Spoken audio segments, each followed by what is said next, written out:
Mister मंत्री, मैं एक काम करता हूँ, हम जो भी बातें करेंगे उसे रिकॉर्ड कर लेता हूँ। वो क्या, एक बार रिकॉर्ड हो गया, मेरी पार्टनर के साथ शेयर हो गया, तो आपकी कोई भी रिक्वायरमेंट मिस नहीं करेंगे हम। Right, we can start.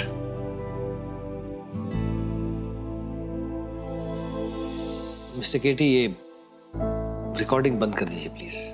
जी? जो बात मैं आपसे कहना चाहता हूं वो ऑफ द रिकॉर्ड ही सही रहेगी। I see। कर दिया। जी, थैंक यू। जी। मिस्टर केटी, आप मेरे बेटे आर्यन से तो मिल ही चुके हैं। जी, मिल चुका हूँ। और समझ चुके होंगे कि वो आज का लड़का है, फॉरेन में पढ़ा है, आज की विचारधारा में रमा हुआ है।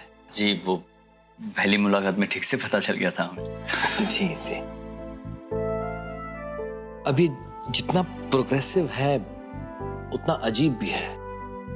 आज की न्यू जनरेशन पुरानी रीति रिवाजों को फॉलो नहीं करती, यह कहकर कि वो ओल्ड फैशन है। आई नो, है आर्यन का वो माइंडसेट। और बच्चों के मोह में विवश होकर माँ बाप को उनके सामने झुकना पड़ता है। अब लड़की भी उसी ने चुन ली। अब मिस्टर केटी, मैंने आर्यन की हर बात मान ली है, पर उसकी एक जिद है जिसके लिए मैं तैयार नहीं हूं। आर्यन ये चाहता है कि लड़की वाले और लड़के वाले एक साथ मिलकर इस शादी का खर्चा उठाएं। I see। अब ये कोई सोसाइटी की नवरात्रि या होली की पार्टी थोड़ी है कि सब एक साथ मिलके कंट्रीब्यूट करते हैं। अब लड़की वाले खुद खुशी खुशी अपनी बेटी की शादी का खर्चा उठाते हैं और खुशी खुशी उसे विदा करते हैं। राइट। लड़के वाले कब से शादी का खर्चा उठाने लगे? आर्यन की ये जिद है कि खर्चा बराबर का हो। मैंने बहुत समझाने की कोशिश की, पर वो मान नहीं रहा। कहता है कि मैं फिर रूप से कोर्ट में शादी करके अलग रहूंगा। मैंने बहुत समझाया, फिर मैंने सोचा कि उंगली टेढ़ी करना ही सही रहेगा, इसीलिए मैंने आपको शादी का कॉन्ट्रैक्ट दिलवाया। मिस्टर मंत्री, आप जो कह रहे हैं मैं समझ रहा हूं, लेकिन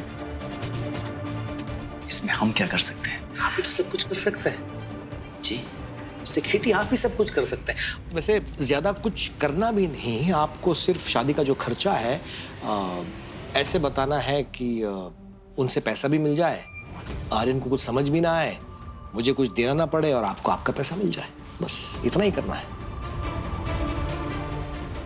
आप समझे नहीं। मिस्टर केटी, मुझे ये बताइए कि कल कॉकटेल पार्टी का खर्चा कितना हुआ था? कल तक 9 लाख 10 लाख के आसपास समझिए। आपको 20 लाख का बिल बनाना है। बस आप 20 लाख का बिल बनाइए, आर्यन को दीजिए, वो उनसे 10 लाख रुपए ले लेगा और आप कहिए कि मैंने आपको पैसे दे दिए। बस आपको सिर्फ इतना ही करना है। ये क्या कह रहे हैं आप मिस्टर मंत्री? ये तो गलत होगा। गलत तो मेरे बेटे की डिमांड है मिस्टर केटी। उसकी बात रखने के लिए मैंने एक सही रास्ता निकाला है। और वैसे भी मैंने लड़की वालों से बात कर ली है, they are okay with it, उन्हें कोई प्रॉब्लम नहीं है। आपका भी कोई नुकसान नहीं है, आपको पूरे पैसे मिल जाएंगे। आपको बस मेरे लिए इतना ही करना है। नहीं तो लोग ये समझेंगे कि मेरे बेटे को रिश्ता मिल नहीं रहा था और मंत्री साहब लड़की वालों के आगे झुककर खर्चा उठाया और हर एक बहू लेकर आ गए। अब ऐसा करने से आर्यन की तसल्ली भी हो जाएगी और मेरी शान भी बनी रहेगी।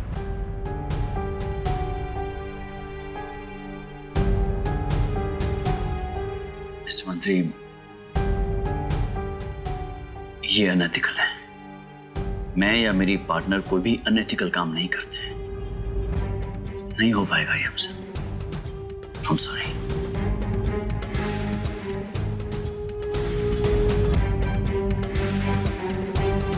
मिस्टर केटी, शायद आप भूल रहे हैं, कल रात सबके सामने मैंने झूठ कहा, गलत काम किया, एक अनएथिकल चीज की। बताया आपको? मैंने अपने गुरुवार का व्रत तोड़ा नहीं था। वो तो आपकी और आपकी उस पार्टनर की गलती की वजह से मैंने शराब पी ली थी। पर सिर्फ आपकी इज्जत रखने के लिए, इंसानियत के तौर पर मैंने एक अनएथिकल चीज की, झूठ कहा आपके लिए। पहले मंत्री जी ने ये कहा कि वो ड्रिंक मैंने उन्हें दी थी, और अब वो कह रहे कि वो ड्रिंक उन्होंने खुद ली थी। आपको कुछ अजीब नहीं लग रहा? और आप मेरे लिए, जिसने आपके लिए इतना किया, इतना भी नहीं कर सकते? अरे मेरा छोड़िए, अपनी कंपनी का सोचिए मिस्टर केटी। सोसाइटी के बड़े बड़े लोग आएंगे, सोचिए आपकी कंपनी का नाम कहां पहुंच जाएगा। आप कब से ये कंपनी चला रहे, पर अब तक अपनी कंपनी के जड़ें नहीं फैला पाए। मेरी इतनी सी बात मानकर आपको एक इतना बड़ा कॉन्ट्रैक्ट मिलेगा, सोच लीजिए। मिस्टर केटी, मैं एक पुराना बिजनेसमैन हूं, मेरी एक सलाह मान लो। आदर्श और एथिक्स की बेड़ियां पैरों में पहने रहकर बिजनेस में एक कदम भी चला नहीं जा सकता। दौड़ना तो बहुत दूर की बात है। बाकी आपकी मर्जी। बड़ी अपनी नाक ऊंची करके उन्होंने शर्त एक्सेप्ट की थी ना कि दिवाली तक मैं अपना नाम कमाऊंगी, पहचान बनाऊंगी। पर शर्त हारने का मतलब होगा कि उन्हें गूंगी बनकर सर झुका के हमारे घर वापस लौटना होगा, अपनी नौकरानी वाली नौकरी संभालने।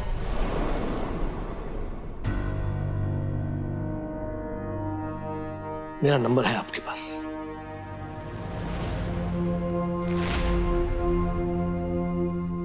प्रीति जी, मैं आपके पार्टनर के सामने कुछ डील रख रहा था। सुनी मैंने।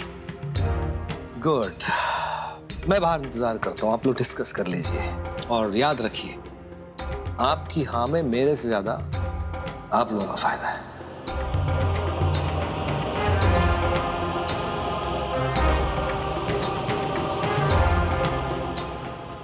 ये कॉन्ट्रैक्ट प्रीति जी के लिए बहुत जरूरी है।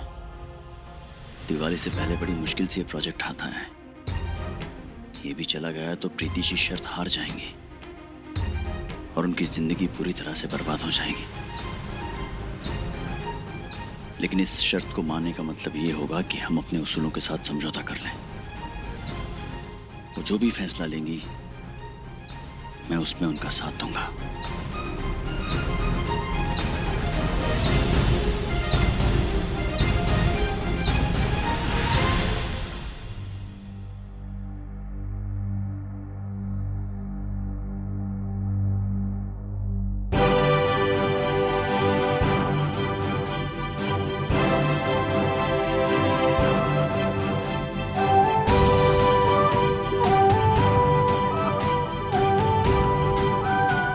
क्या डिसाइड किया आप लोगों ने? हमने फैसला ले लिया है सर, इसमें सोचने वाली कोई बात ही नहीं है। मिस्टर केटी, आप खामखा परेशान हो रहे थे। ये होती है बिजनेस वुमेन वाली सोच। आपने एक बहुत समझदार पार्टनर चुनी है। बना लीजिए 20 लाख का बिल और भेज दीजिए लड़की वालों को। चलिए। उसकी कोई जरूरत नहीं है सर, हम ऐसा कुछ नहीं कर रहे। मतलब? सर, मैं मानती हूं कि आप बहुत बड़े बिजनेसमैन हैं और बिजनेस की नींव समझदारी पर रखी जाती है, लेकिन समझदारी से बड़ी ईंट होती है भरोसे की, ईमानदारी की और इंसानियत की। और इसी नींव पर हम अपने बिजनेस को खड़ा करना और चलाना चाहते हैं सर। हम बिल्स में हेरा फेरी नहीं कर पाएंगे। हम इस शादी को तभी ऑर्गेनाइज करेंगे जब आप अपने बेटे को सारी सच्चाई बताएंगे सर। मिस्टर मंत्री, आपने मेरी समझदार पार्टनर का सोचा समझा फैसला सुन लिया है। यही हमारा फाइनल डिसीजन होगा। देखिए, आप लोग अपना बिजनेस जैसे चलाना चाहते चलाइए। वैसे भी ये 1-2 बिल्स की हेरा फेरी में आपके उसूलों पे दीमक नहीं लगने वाली, और हर बिजनेस में थोड़ा बहुत तो होता ही है। सर, ना थोड़ा ना बहुत, एक बेटे ने अपने पिता पर भरोसा किया है। आप उस भरोसे को निभाए या ना निभाए, लेकिन हम अपने क्लाइंट के साथ धोखा करके उसका भरोसा नहीं तोड़ सकते ना। और वैसे भी आपके बेटे ने क्या गलत किया है? एक नई सोच को बढ़ावा ही तो दे रहा है। ऐसा क्यों नहीं हो सकता कि लड़का और लड़की वाले साथ मिलकर शादी का खर्चा उठा सके? लड़का और लड़की दोनों ही तो अपनी माँ के गर्भ में 9 महीने तक रहते हैं। लड़की के पिता ने उसके पालन पोषण में, उसकी पढ़ाई में उतना ही खर्चा किया होगा जितना कि आपने किया है।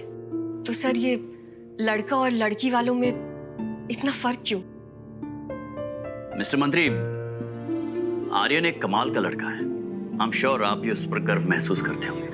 इतनी कम उम्र में उसने इतनी ऊंची सोच अपनाई है, कमाल है सच। और बदलाव अगर सकारात्मक हो, एक बेहतर कल के लिए हो तो अच्छा ही है। और फिर अपने छोटों से सीखने में कोई बुराई तो नहीं है। सर, हम ईमानदारी से काम करते हैं और आज नहीं तो कल कामयाबी हमारे हाथ जरूर लगेगी। लेकिन ऐसी सोच को दबाना और झूठ बोलकर काम करने से एक बार जो हमारा जमीर मर गया, उसे हम कभी जिंदा नहीं कर पाएंगे। और कुछ ज्ञान देना बाकी है मुझे? आप मुझे मत सिखाइए। यहाँ आपकी सोच बिल्कुल गलत है dad.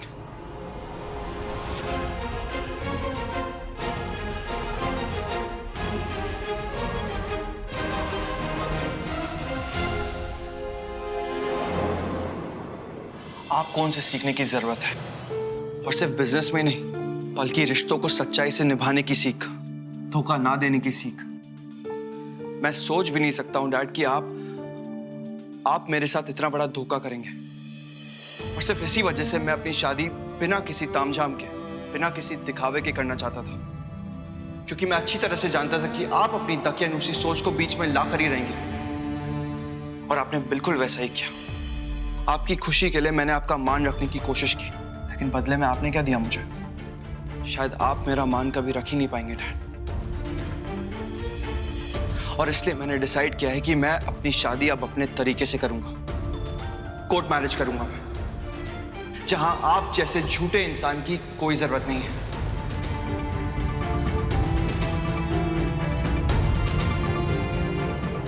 Thank you so much guys, and I am really sorry for all this.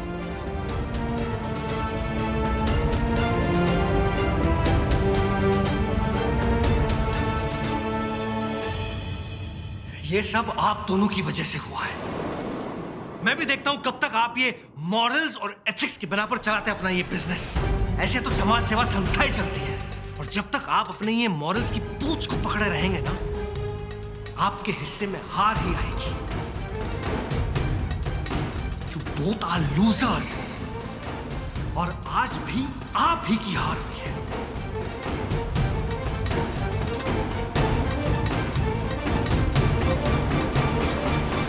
25 दिन बाद जब सारी गांठें खुल जाएंगी और तू शर्त हार जाएगी, तो यही साड़ी पहनकर और अपने आत्मसम्मान का कीड़ा झाड़ कर आ जाना वापस उसी घर में जहां तू पीठ दिखाकर आई थी। और हाँ, इस बार फिर से अपना मुंह बंद करके आना।